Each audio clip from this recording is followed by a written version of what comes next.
മമ്മൂട്ടിയുമായുള്ള അടുത്ത സൗഹൃദത്തെക്കുറിച്ച് തുറന്നു പറഞ്ഞ് നടനും സംവിധായകനുമായ രമേശ് പിഷാരടി. അടുത്തിടെ മമ്മൂട്ടി കാറിലിരുന്ന് പിഷാരടിക്ക് ഉമ്മ നൽകുന്ന വീഡിയോ ശ്രദ്ധ നേടിയിരുന്നു. ആ വീഡിയോയ്ക്ക് പിന്നാലെ സാഹചര്യത്തെക്കുറിച്ചും മമ്മൂട്ടിയുമായുള്ള സൗഹൃദത്തെക്കുറിച്ചും സംസാരിക്കുകയായിരുന്നു പിഷാരടി.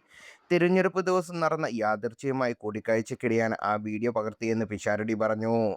പാലക്കാട്ട് നിന്ന് എറണാകുളത്തേക്ക് വോട്ട് ചെയ്യാനെത്തിയ താനും ചെന്നൈയിൽ നിന്ന് വോട്ട് ചെയ്യാനെത്തിയ മമ്മൂട്ടിയും അന്നേ ദിവസം വഴിയിൽ വെച്ചാണ് കണ്ടുമുട്ടിയെന്ന് അദ്ദേഹം വ്യക്തമാക്കി. ആ മൊമെന്റ് തിരഞ്ഞെടുപ്പിൻ്റെതാണ്. ഞാൻ പാലക്കാട്ട് നിന്ന് എറണാകുളത്ത് വോട്ട് ചെയ്യാൻ വന്നു. മമ്മൂക്ക ചെന്നൈയിൽ നിന്ന് വോട്ട് ചെയ്യാൻ വന്നു. ഞാൻ രാവിലെ തൃപ്പൂണിത്തുറ വന്ന് വോട്ട് ചെയ്തിട്ട് തിരിച്ചു പോവുകയായിരുന്നു. മമ്മൂക്ക അങ്ങോട്ട് വരികയായിരുന്നു. വഴിയിൽ വിളിച്ച് ഞാൻ പോകുകയാണ്. ഇന്ന് ഇലക്ഷൻ ഡേ ആണ്. റോഡ് ക്രോസ് ചെയ്യുമ്പോൾ കാണാം എന്ന് പറഞ്ഞതാണ്. അങ്ങനെയാണ് കണ്ടത് എന്ന് രമേശ് പിഷാരടി പറഞ്ഞു. മമ്മൂട്ടിക്ക് തന്നോടുള്ള സ്നേഹത്തിന്റെ കാരണം അന്വേഷിക്കേണ്ടതില്ലെന്നും ലഭിച്ച സൗഹൃദത്തെ അതുപോലെ തന്നെ വിലമതിച്ചാൽ മതിയെന്നുമാണ് പിഷാരടിയുടെ നിലപാട്. എന്താണ് എന്നോട് ഇത്ര സ്നേഹം എന്നുള്ളത് നമ്മൾ അന്വേഷിക്കണ്ടല്ലോ. ആരോ പറഞ്ഞതുപോലെ നമുക്ക് ഒരു നിധി കിട്ടിയാൽ എന്തിനാണ് ഇത് കിട്ടിയത് എന്ന് ആലോചിക്കേണ്ട കാര്യമില്ല.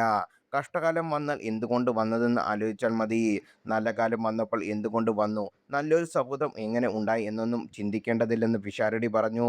മമ്മൂട്ടിയെ മിസ് ചെയ്യാറില്ലെന്നും മിക്കവാറും ദിവസങ്ങളിലും അദ്ദേഹവുമായി സംസാരിക്കാറുണ്ടെന്നും പിഷാരടി വ്യക്തമാക്കി. സിനിമയ്ക്ക് പുറത്തുള്ള കാര്യങ്ങൾ ഉൾപ്പെടെ പല വിഷയങ്ങളും ഇരുവരും സംസാരിക്കാറുണ്ടെന്നും അദ്ദേഹം പറഞ്ഞു.